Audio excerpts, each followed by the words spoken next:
Hey guys. Hey. So week 9 was actually probably we did less than we did in our show about nothing, which was week 6. So we've decided to make week 9 our Q&A video about Sudan question and answer. So for the last few weeks we've been asking people to let us know what their questions are about Sudan, and we've gotten quite a few responses. So we've put them on little bits of paper and we'll mix them up and pick one. Hi there, we are Jill and Chris. In 2017, we sold our house and left our beloved garden to head out into the world on a one-way ticket. With no official plan, we found ourselves bouncing around Central America and the Caribbean for 2 years. After a visit back to Canada, we flew to Morocco in January of 2020. After the borders were shut down in March due to the pandemic, we waited for restrictions to ease off before flying to Istanbul, Turkey to start the next chapter of our life. So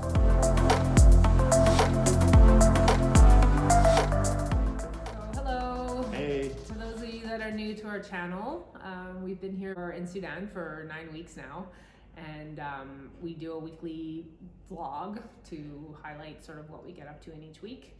And this week we didn't get up to very much, so we decided that it would be a great week to do a question and answer about Sudan. Yes. So if you're new to our channel, please like and subscribe. Yes. Like and subscribe. And join us on our journey. We're sort of winding down our time here in Sudan, and we have plans for moving on to another new place. So there's lots more to come. We travel full time, and we're not finished yet. Yes. So. Okay. One. Is the water good to drink? So we actually haven't been drinking water from the taps. No. We have in the past had like a couple of little water bugs like Giardia and stuff, so we're a little bit more cautious in these days. Yeah, we're not really risking it, but we do see locals drinking the water here. Yeah, and it's probably fine. But anyways, one thing that they do is they set up water stations around the city, and a lot of times they'll have water in big clay pots that's just sitting outside.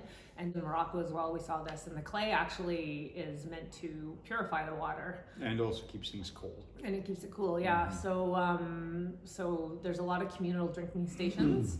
And people can go and there's like a communal cup and they just like dip it in and drink from it. There's also stations where you can actually fill up a cup, like it's actual like plumbed in running water where you turn on a tap and get water. But pretty much every block or every second block in everywhere we've been in Sudan so far has like public drinking water stations. So no matter what, somebody can get a drink of water anywhere that they are. Yeah. This is okay, where everyone comes to drink water. The community cup. The community cup, everyone uses this. We haven't, but everyone else definitely does. Yeah. All right. What do we got? What do we got? Are there bathtubs or spa-like places? Well, I think there might be a spa kind of thing in Sudan, but there aren't really any like hammams or bathhouses. We definitely haven't seen any bathtubs here at all. Yeah, no bath, no tubs. We definitely shower, but yeah. We definitely shower. We Yes, definitely shower. We did ask our friends this question, our Sudanese friends, and yeah, there's no, like in Morocco, the hammams are a major part of their culture where they all kind of go in and get scrubbed once a week or whatever, but they don't have that here. He said there is a couple of places where you can get massages and that sort of thing, but it's just not part of their culture. Yeah. All right. How does Sudan compare to Egypt? So the biggest difference, I would say, overall is the people. Oh yes. Yeah. That is the definite biggest difference. We're not sure if Egyptians are just they're just so used to tourists. I mean, it's one of the biggest tourist destinations in the world. So every time they see a tourist, it's just like a wallet walking by, and their main mission is to just get money out of you somehow, one way or another. And they're very aggressive and very I want to say bothersome. I would say bothersome, but yeah. But the Sudanese are just like absolutely the opposite. I mean, all they want to do is give us stuff. You know, we've had more people buy us coffees and take care of us and take us places and buy us things. And, and we've stuff even had people say, "I want to give you clothing," and it's like, "Oh, we don't need more clothing." Yeah, Sorry. We try to just live minimalistic. They're absolutely, it's the opposite of them wanting anything from you. And honestly, being a foreigner in this country, you feel like royalty. Like they'll go out of their way to make sure that, you know, if you come to some sort of a gathering, they want to bring you a chair, even though there's tons of people standing. Like they're just like, you're our guest, you have to sit down, and they're just so so kind and so generous. And we didn't experience the same kind of hospitality in Egypt, but to us that's the biggest difference. Sudan, it's not touristy, so you know they haven't had that sort of exposure to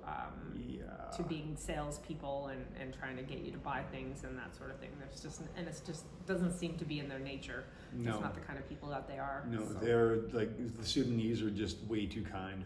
Yeah, they're very, very, very kind. Yeah. Okay.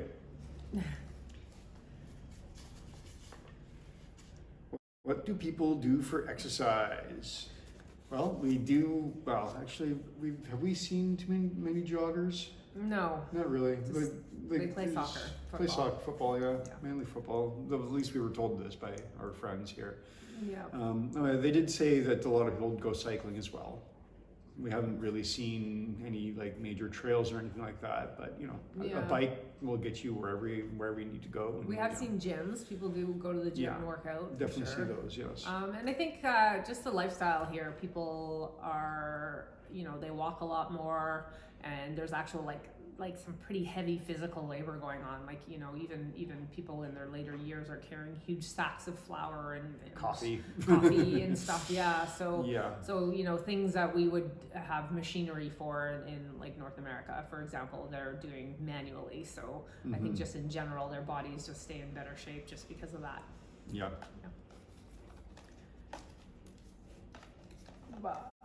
What is your advice for people thinking of moving to Sudan? For us, the biggest challenge has been that the internet is inconsistent. We've been using data, we've been purchasing data plans on our cell phone, which are very cheap, thankfully. But you know, quite often we don't get a very good signal, and we can't do the things online that we normally would be able to do, like uploading our artwork and stuff like that. So definitely be aware of those issues. Make sure you have a VPN on all of your devices as another one. Yeah, before you get here, because like the Apple Store is not accessible in Sudan, either as PayPal. Many different websites, aren't accessible here. They're blocked. So definitely, make sure you have a VPN on all of your devices before you arrive. The extra battery pack to charge your devices as well, because there is random blackouts, and sometimes they are out for like days. 12 hours or more than that. So we've been hearing Khartoum, they've been out for a couple days. So definitely have that. And then if you haven't seen our week 1 or 2 videos, then we'll just let you know that the ATMs for foreign cards don't work here. So if you're coming here, make sure you have a lot of cash, or you can access a Western Union. There's Western Union here, or figure out a way to set up a bank account or something like that. So can you find art supplies like pens and paper? Well, we've seen office stores, so I would think that you could get pens and paper, but as to whether or not they're specifically artist brands, we actually haven't really I mean, there's definitely artists here, so I'm assuming that there's places to get art supplies. We haven't physically seen them ourselves, and we haven't really looked for them. Probably have their own different brands here, but there must be supplies somewhere. Okay. Do the different tribes get along, or are there rivals? So, like in Port Sudan here last October, there was, I think, 6 people killed, And that was basically three tribes that were not getting just along. Disputes, yeah. And it feels to me like when we asked our local friends what the situation was, it sounds kind of like the West Side Story, like they were fighting over girls or something. And they said usually that's, you know, it's something like that, or some petty thing, like you know, somebody took somebody's else's thing, or like petty theft, or just, you know, little things like that. So, but yeah, then they get fighting and things escalate, and just like everywhere else in the world, shit happens sometimes. So, but I think for the most part, the tribes, they get along.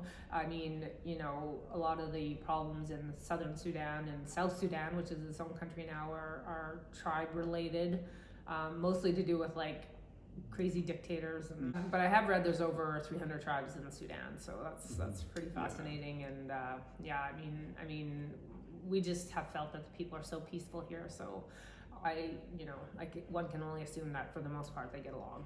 Yeah. Because we haven't seen any violence, anything on the street, or arguing, or we literally have not seen one angry person yelling in the streets or anything since we've been here. No. So yeah. Why do they eat with the right hand? How do we want to go about this one? So in Sudan, well, many countries in Africa and Asia, for that matter, they don't use toilet paper. They use water and their left hand to clean themselves after they go to the bathroom. You know, to a North American or a European, this sounds like absolutely disgusting. Actually, not Europeans, because they use bidets. Yeah. I mean, it's definitely the same sort of scenario as a bidet, basically. Yeah. So it's like taking a shower. You're like taking a shower. You're like washing yourself each time. So it's actually super clean in comparison to wiping yourself with toilet paper and potentially smearing things around. So if you're handing something to somebody, you hand it with your right hand. If you're accepting something, you take it with your right hand. Your left hand is reserved for those other uses. So that's sort of mainly the story behind that. Is it safe, and do we feel safe? Oh yeah, definitely feel safe. Like, I haven't felt any danger. This has been like probably one of the safest countries we've been to. Yeah. Like, and they say actually that Khartoum is the safest capital city in all of Africa. So that tells you something. Yeah, I mean, again, we feel like royalty here. People just go out of their way to take care of us and make sure that we're okay. I mean, we'll be walking down the street and they'll just yell like, "Are you okay? Do you need anything? Is everything okay?" Yeah. And it's just this constant feeling of that everything is great and everything is wonderful, and we have not witnessed any kind of danger, met anybody that seemed shady. No kidding. Nothing. Absolutely nothing. It's been very, very peaceful. Yeah. Okay, do they celebrate Christmas, Easter, and Halloween? No. None of those, actually. None of those. It's primarily Muslim countries, so these are all Christian holidays that no, they don't celebrate them. Their big celebration is coming up, actually. Ramadan is coming up, I think on the 15th here. Yeah.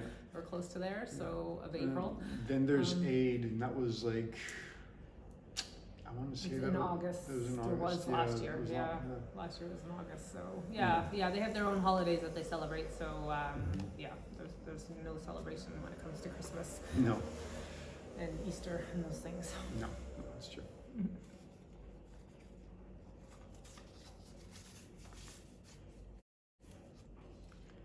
What are the toilets like? What are the showers like? Are they hot, and can you take long showers? Well, we have a video for that. Hey guys, so this is our toilet in the place that we're renting, and this is sort of the standard toilet that we've had in Sudan. I would say most of the times if you go to a restaurant or a public space, there's going to be like an actual toilet. When you go to places like bus stops or sort of a public bathroom that's out at like a park or somewhere else, probably a hole in the floor, which we'll show you a picture of. But there's always a water source. Their big thing, as we talked about with their left hand, is they need a water source to be able to clean themselves. So this particular bathroom has this hose with a tap, and so when you're on the toilet, you can turn it on. A lot of them, most of them actually will come with a spray nozzle, so it's always turned on, and you just spray it when you need to use it. So that's the toilet, and this is pretty much the standard shower. So usually the shower is just like open to the entire bathroom, and it just it's just a normal shower. You turn it on and off here, and when you're done, most bathrooms are equipped with a squeegee, and you just like go on the tile and squeeze all the water back into the shower, and it's super easy. And they don't really do shower curtains. We have seen a couple, but not a lot. And as far as hot water is concerned, there's once in a while we'll see on-demand hot water, so there'll be like a unit mounted on the wall, and as the water goes through it, it gets heated before it comes out of the shower nozzle. Here we don't have that, but it's also 30 degrees outside. And actually, sometimes with the water that comes through is hot in the first place. Yeah, a lot of places will have a tank on the roof, and so it gets heated by the sun in the daytime, and then if you're part of the lucky people to receive it warm, then you do. But hot water is definitely a luxury that many parts of the world don't have and don't need, and it doesn't really matter. They don't care that they have it or not. So Yeah. Also, as far as taking long showers is concerned, we are in a part of the world where water is a major issue. We have not seen rain in 3 months. We literally, since we arrived in Egypt January 3rd.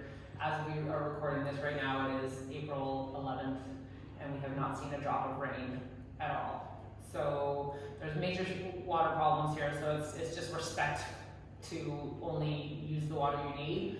So quite often, when we shower, we wet ourselves, turn the water off, shampoo, soap, whatever, turn the water on, rinse, turn the water off, conditioner, turn the water on. And it's cold, so it's not like you're standing under this you're trying to get a nice hot long shower like you would in Canada. It's just not something that happens in these parts. People use water, sparingly, and they use it when necessary, and you don't waste it because it's a very valuable resource around here.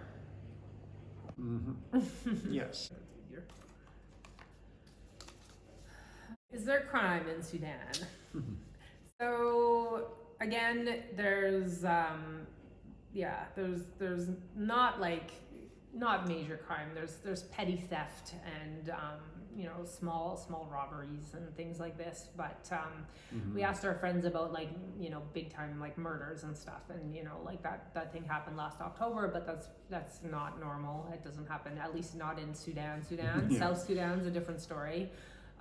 But Sudan is quite peaceful, and our friends said that there's actually still capital punishment. So if you kill someone, you face being hung. So it's a pretty serious crime.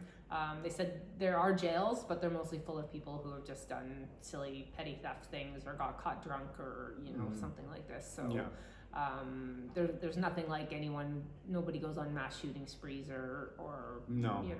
Does anything crazy like that. I don't think they have that in them to go on a mass shooting spree here. No, we told them, we were telling our friends about how these school shootings are happening and stuff, and they just can't even fathom that somebody would do that, or why would anyone do that. I mean, it's just not in their nature to do anything like that. They're just very, very peaceful people. Mm-hmm. Does anyone have tattoos in Sudan? Yeah, I would say I'm the only one.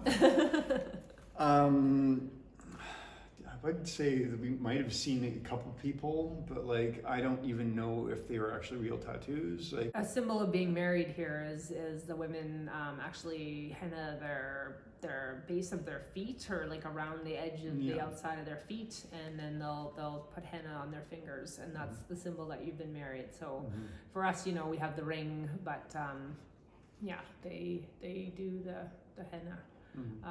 But we haven't seen any actual tattoos, I don't think. Yeah, I don't know. It's also haram. Yeah. It's haram, which means that it's Forbidden. It's forbidden in the Quran to get tattoos. So for the people who are very strong Muslims, which most are, it's just not something that you do. So Yeah. yeah.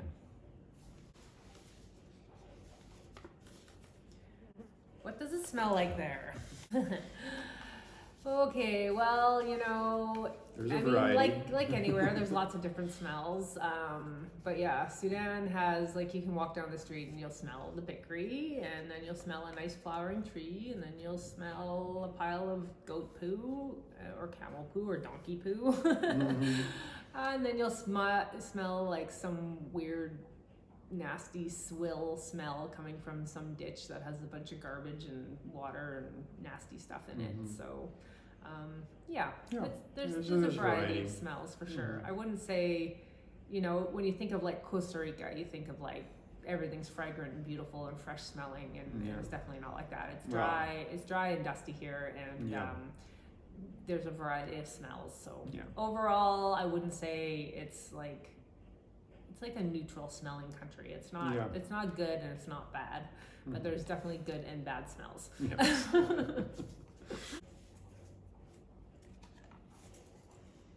What is Sudanese English like? And any slang? We haven't noticed. We haven't really anything noticed really. anything too different about the English here. Like, yeah, the only slangs that we hear is actually like Arabic and the local dialects, basically. Like, Yeah. I mean, most of the people that we've spoken to that speak English have learned it the proper sort of classic English way, and they're all just practicing the basics. We haven't really met anyone who speaks English to an ability to even have slang or really yeah. you know, try to like have words that are outside of the just common English language. So Yeah, Yeah. they usually learn English in school, so Yeah, it's there is- pretty formal usually. yeah, it's formal English, and there's a lot of English spoken here, like quite a bit more than we expected actually. Yeah. And it seems that most of the kids are being taught English in school now, so they're learning basics for sure. But yeah, Mm. yeah. Okay, last one. What type of music is popular? Well, this is a great one to finish off because we have a couple videos that we will share with you to show you the popular Sudanese music.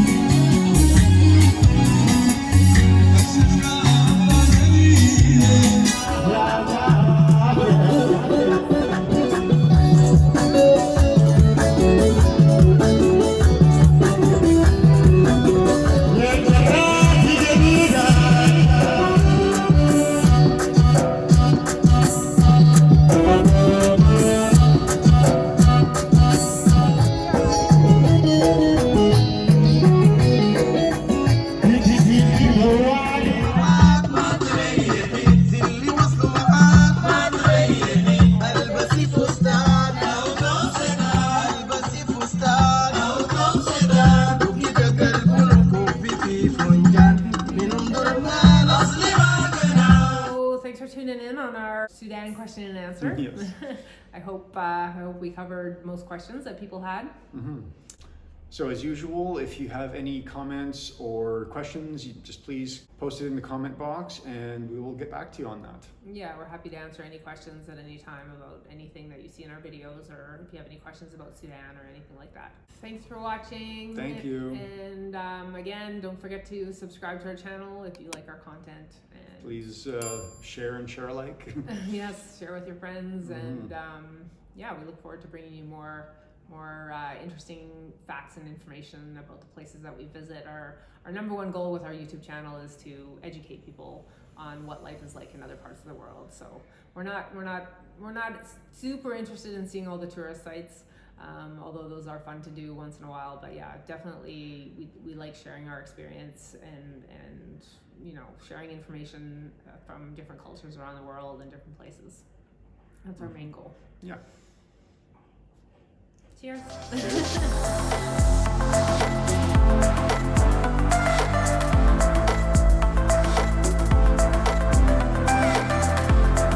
You didn't talk at all. show. I did talk. Did you? I answered questions. What are you talking about? Hope so.